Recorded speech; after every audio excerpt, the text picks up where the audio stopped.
Hello, YouTube. I'm the old man of the rocket fish or something. This is the old fish, rocket fish thing that I got somehow. I don't know how I got it. I can't find it on the internet or anything. It's got autofocus and 2.0 megapixel, saturation or whatever you call it. Okay. Excuse me. I'm resting comfortably. Basically, I have a few pains and things. I'm an old creature. They love that in storybooks, the old man doesn't refer to himself as a creature, right? Okay. Well, there's nothing wrong with that. If you know something about, a creator, then he's probably pretty good with, being a creature. Something created. So, a little bit something created is not very personal, but, sure, why not? Something created. And someone, that's just an address, I guess. Whatever. An address. Like, whatever an address might be. That's like cool. So that's nice. And English is a wonderful, wonderful language. It's a Semitic language as far as I can imagine, because it seems to be based on something that was discovered or discoverable about vowels, and it was uttered by young King James a long time ago. He said something to the effect, I would like, the translation of Scripture. What he was, I don't know, I can't quote him, of course I can't do that, but it is somehow communicated to me through a television presentation. I don't even know how that all worked, but it just seemed very authentic to me, right? And his complaint was that an English, version of sacred scripture should, the words, right? The words of sacred scripture, when expressed in English, his comment was, I want the words to sound like what they mean. So that was his editing work. See, this young boy, he was, technically he was king, right? He was king of all of whatever there was. I suppose it was England or whatever. Scotland is somehow involved. I don't know much about the history. I just don't know much about the whole thing, right? But anyway, there was James, and he did some editing or whatever. But anyway, that's a long time ago.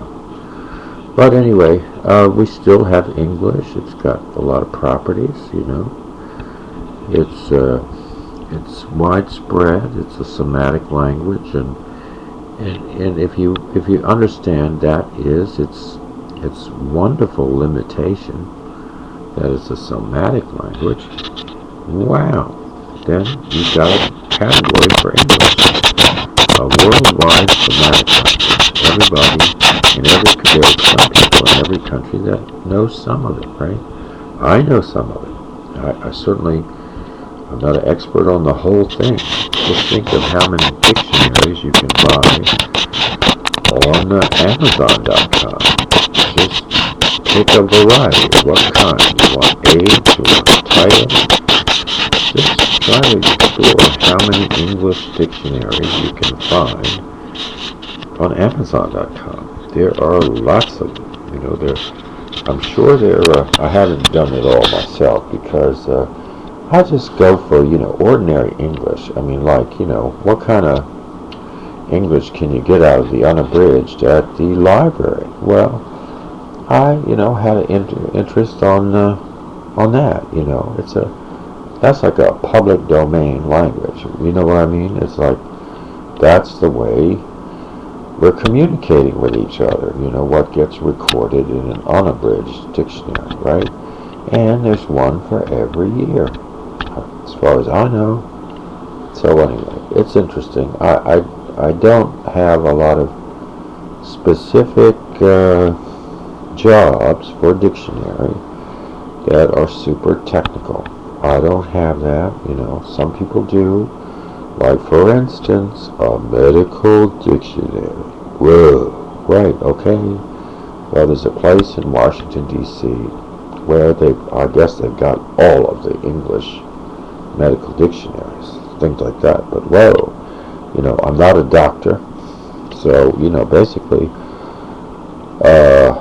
it's like a huge forest of dictionaries, and, you know, I'm not concerned about it, really. And I'm sure doctors probably find that useful, if it's ever useful, or could it be useful. You know, you might kind of kick around, you know, Edgar Casey for a while and see what kind of English medical dictionaries would help, you know.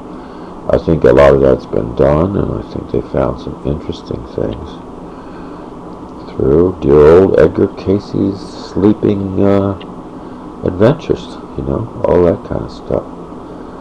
And Edgar, you know, would sleep. He would encounter a light, and he would, if he saw anything in the light, he would talk about it. And you know, it was convenient for him. He evidently had prayed to kind of protect himself from the consciousness that he was in. So it was a very good thing that he had asked, you know, that he be protected from reviewing his own consciousness or something while he was speaking of what he saw in the light or whatever it was. So it's a very sage thing for a mature person to do.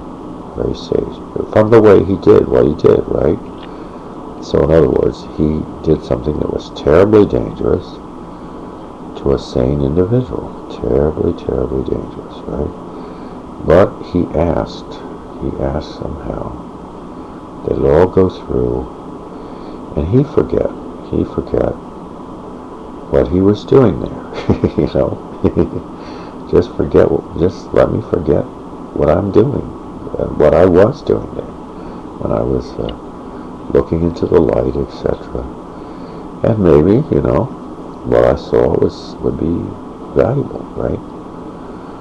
So that was it, right? So that was Edgar Casey, the sleeping prophet. At the end, you know, he passed away, I think, before the war ended. Edgar Casey passed away before the war ended. So, you know, the only thing that Edgar Casey knew about the end of the war, for heaven's sake, was what he saw in the light and what he reported. That was what he knew. So, anyway.